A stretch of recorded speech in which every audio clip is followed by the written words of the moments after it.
Welcome to the Sprinkled with Hope podcast.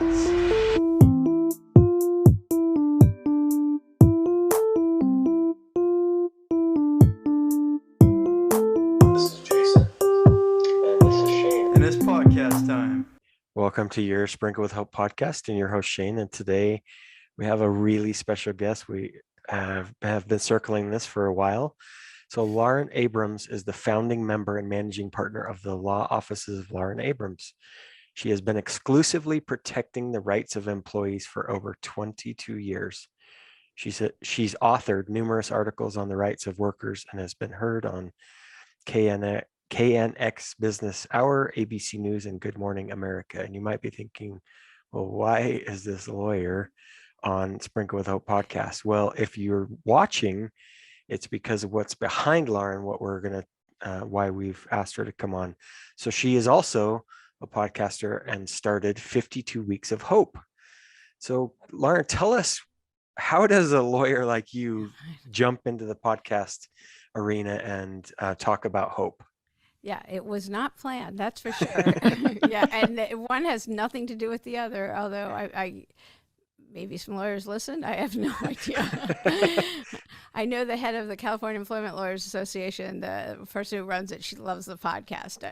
I found that out. I was trying to keep it a secret. I was like, forget that. I mesh all my lives these days. I like that whole keeping one life secret, or not secret, but separate. Yeah. All that went. Forget that.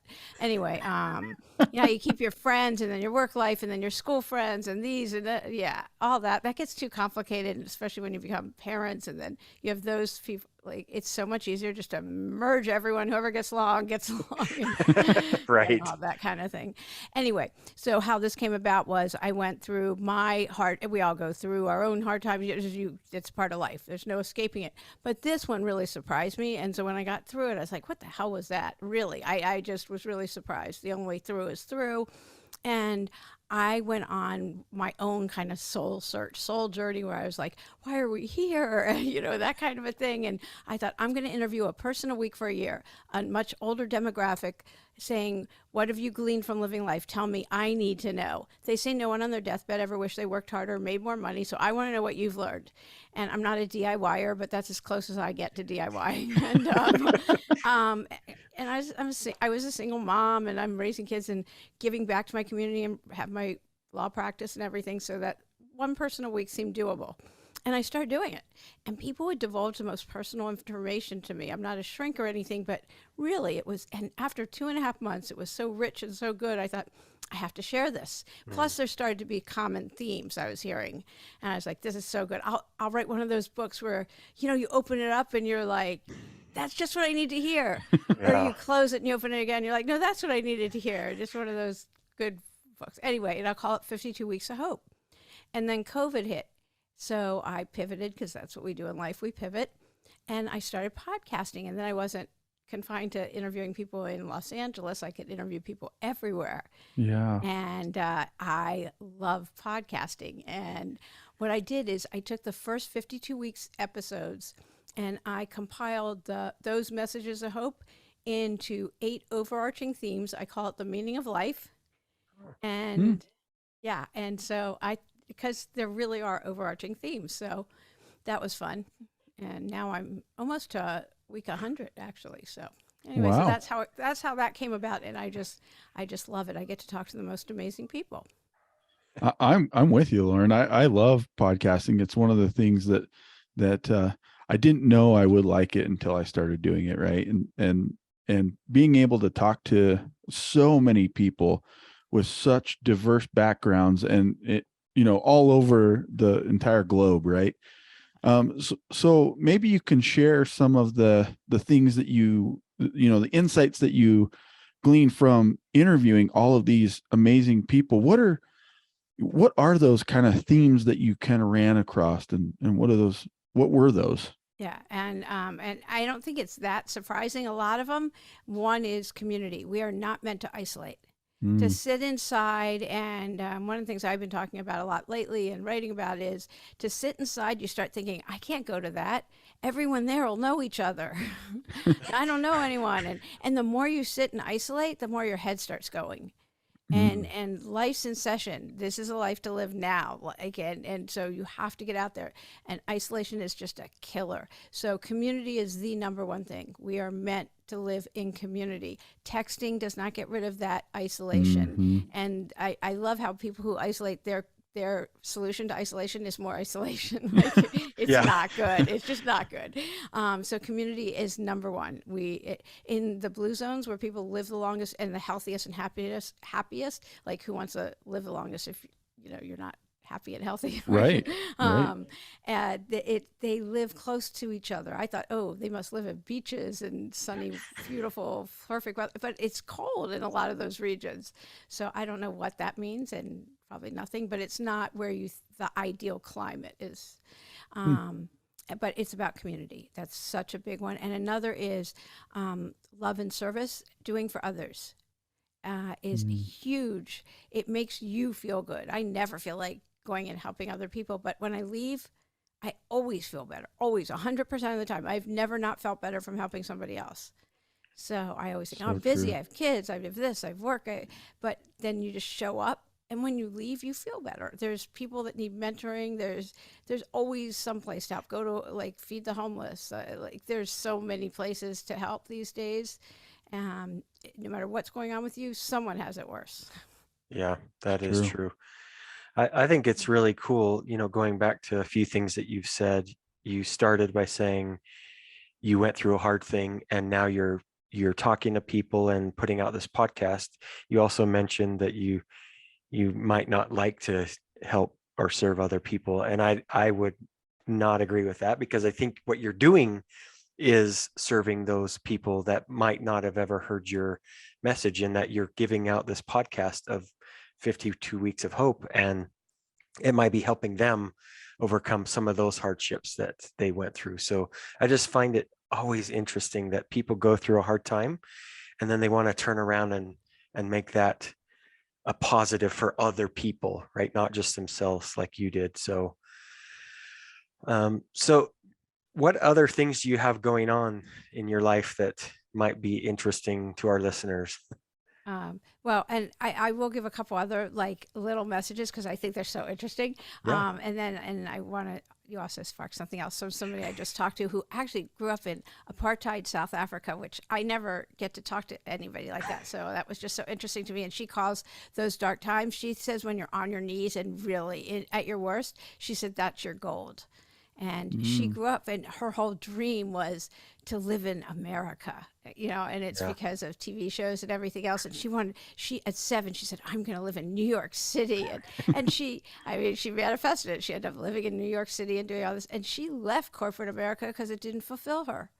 Yeah. And she has started this nonprofit, and she does branding. She started her own, she just did what's more fulfilling for her. And anyway, it was just such an interesting, but I love how people the only way through is through. I mean, everyone I interviewed, like, nobody goes through life unscathed. Right. And like some of the elders, and I also interviewed somebody named David Romanelli. He has 3 books on interviewing elders, but his elders were way older than the ones I interviewed. I go, oh, we have to compare notes. And the ones he interviewed, they, like, Holocaust survivors and everything. They just figured if they were still here, there's a reason, and they're going to live life. Like, and they had this joie de vivre, this joy about them, and a sense of humor so that was one of his things that he found that I thought was, like, just great. So, and one of the messages that I also found was, no matter what you feel called to, because a lot of people these days, I've learned so much. I've gotten such an education, EFT tapping, yoga, breath work, my breathing. I'm so aware of my breathing now from talking to all these different people, but whatever you're called to, it all works. No matter what it is, it works. Don't go for the next shiny object. Like, what you feel like is your thing, that's good.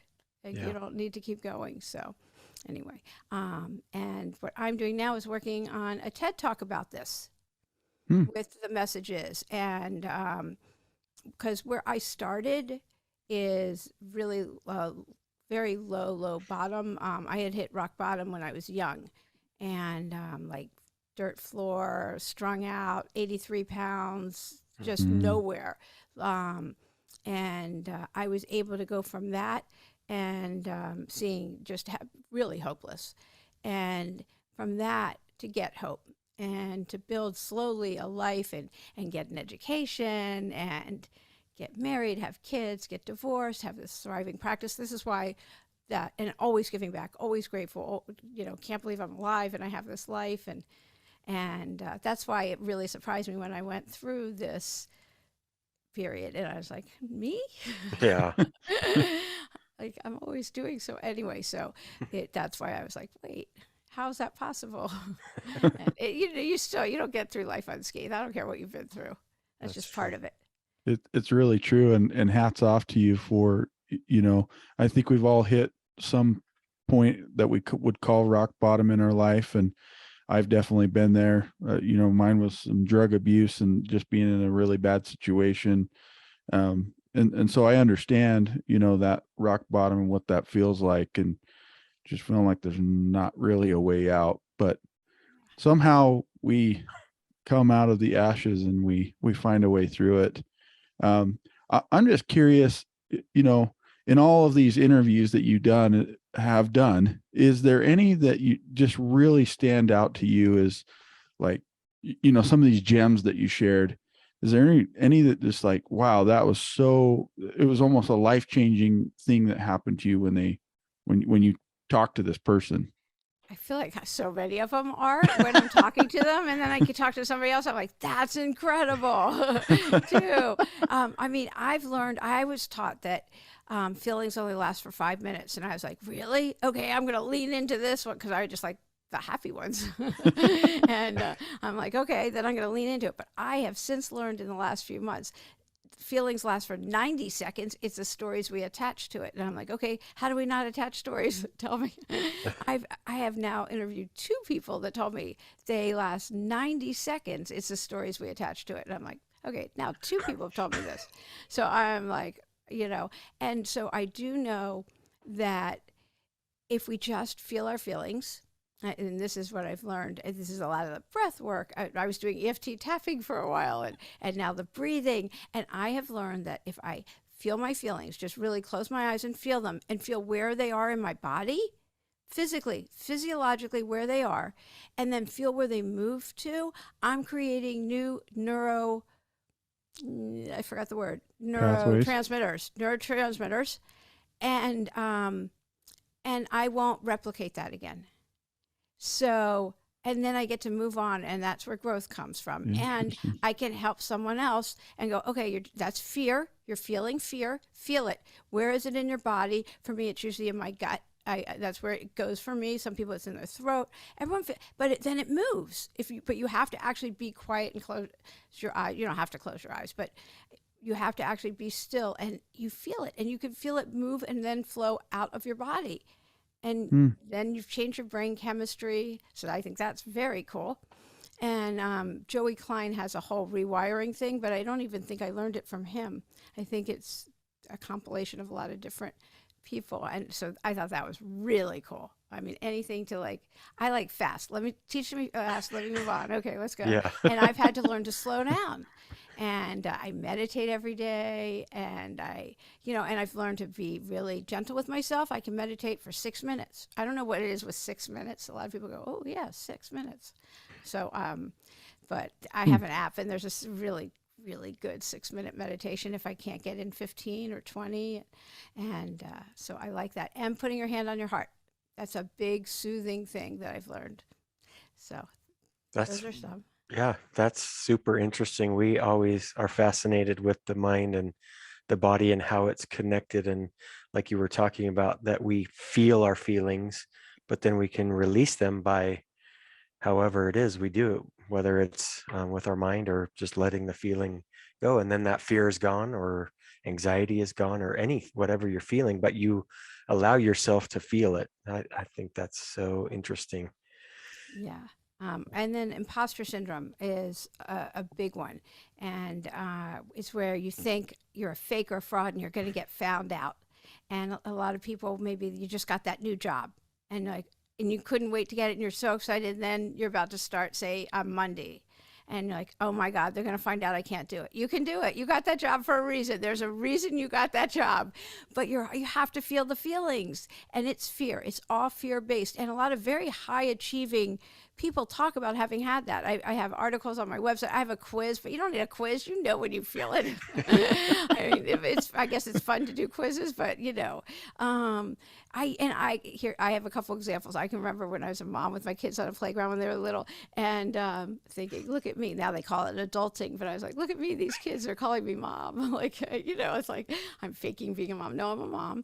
Or when I was in a courthouse one day walking down the corridor, I've been practicing probably 10 years by then, and I was like, all these people, they think I'm a lawyer. I am a lawyer. I went to law school. I went to good schools, and but I'm going to get found out that I'm not really a lawyer. I'm not really smart. I always I'm the dumb one in my family. I have to study twice as hard. That whole thing, I'm stupid. I haven't called myself stupid in so long. Watching the negative self-talk in your head is really important. Yep. But I was always like, I'm the dumb one in the family. That was my refrain. Like, I'm stupid. I have to study twice as hard. I have to do this. I have to do that. You have to be aware and conscious that you're even doing that to change it. And then give positive affirmations equal or double the time. Mm-hmm. And, that's really important. Yeah, great advice. I think a lot of us feel just like you at points in our life when we don't feel like we're enough, or we feel like just those things, and we're putting negative thoughts into our mind. Super great insight. So near the end of our podcast, we have what we call the double down dose. Are you ready for this? Oh yeah, that'll be fun. Go. So I have a question for you, and my question is, how would you define hope? Ooh, that's a good one.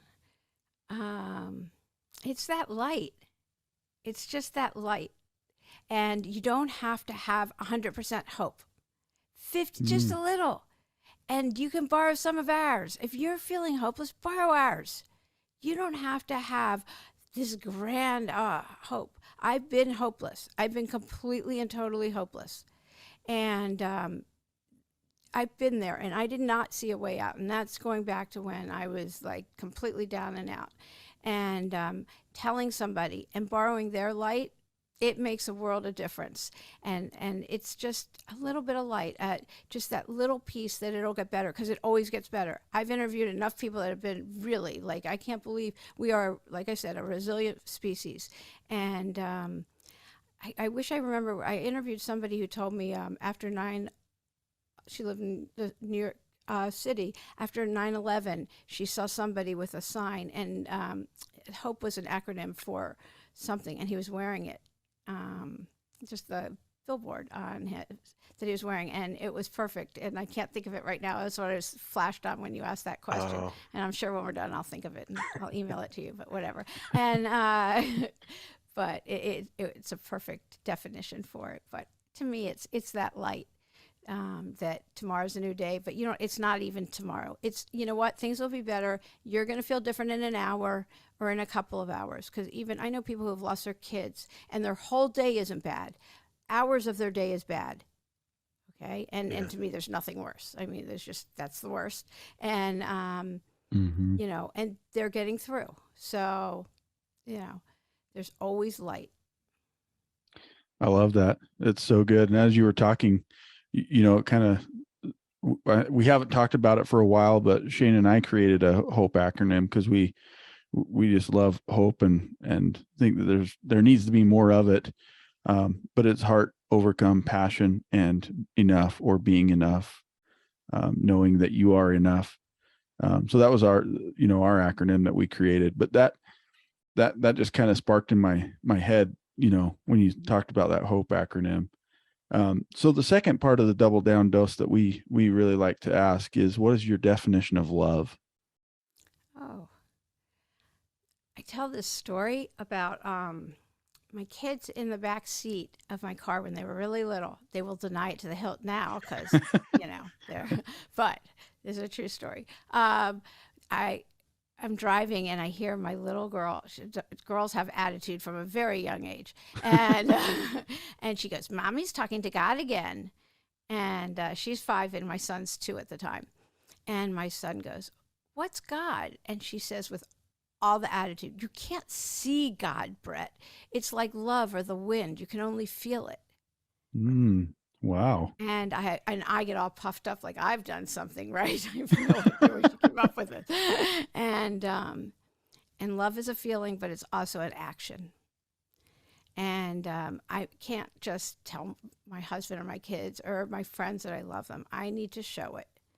And my going downtown and helping a girl I mentored through 11th and 12th grade who had never met anyone in college, who had been through college or didn't know anything. She was high achieving and lived in one room with the whole family lived in one room, extreme poverty. And I never wanted to go. I mean, I'm busy. I'm raising my kids. I have this, that, all this stuff. And this is what I met. And I would go every week and I would, just take her. She'd never been to a restaurant. And see her through and help her through college application process and all of that. And she got into college on a full scholarship and doing all that. And every time I left and I'd be in traffic and everything else, I felt great that I had helped her. And those are acts of love. Right? That's what that is. It's sitting with my son, listening to him tell me about some sport. I love sports, but he is on such a level that I never knew existed. And listening to him go on and on and on about like players at a league, not the professional, my sitting there and like being there for him and listening, that's love. Yeah. I love that you shared that story about your two little kids. I think out of the mouth of babes, we can learn so much from them if we take the time to listen to what they're saying. Just so many great lessons, not just from young children, but I think as each of us opens our mouth and opens our life to the struggles and the trials that we've faced and the positive things that we're going through now, I think we can all learn from each other. So Lauren, thank you so much for joining us today. We have really enjoyed this discussion with you and hope for the best for you and everyone in your family. Thanks. Thank you so much for having me. I love the commonality of our podcasts. Yeah, I do too. And I think I love talking about hope. Like I mentioned, I think we need more of it. And every once in a while, I'll ask a guest to just share, maybe a funny or a laughable time in their life that they look back on. And it just, Shane and I love laughter. And so I think laughter also spurs hope, right? In that we, when we laugh and maybe laugh at ourselves or laugh, with someone else, that, life is just better. So what's a funny time in your life that you look back on and you're maybe slightly embarrassed or not, but now you're just like, oh, that was hilarious. Yeah. And I'm going to finish the story. So I'll finish the story. So then that my kids are there and she tells him that. And then my daughter says, Mommy, does God ever make dreams come true? And I look at them in the rearview mirror in their two little seats. And she goes, besides us, Mommy. Oh, that's great. Yeah. Like, get over yourself. Yeah. Oh, that's awesome. That's hilarious. We are your dreams come true. Yeah, I was getting all teary-eyed and choked up, and she says that while I'm looking at them. Like, yeah, get over yourself. That's awesome. Again, out of the mouth of babes, right? Yeah. Lauren, again, thank you so much for joining us, and best wishes to you. Thanks. Thank you.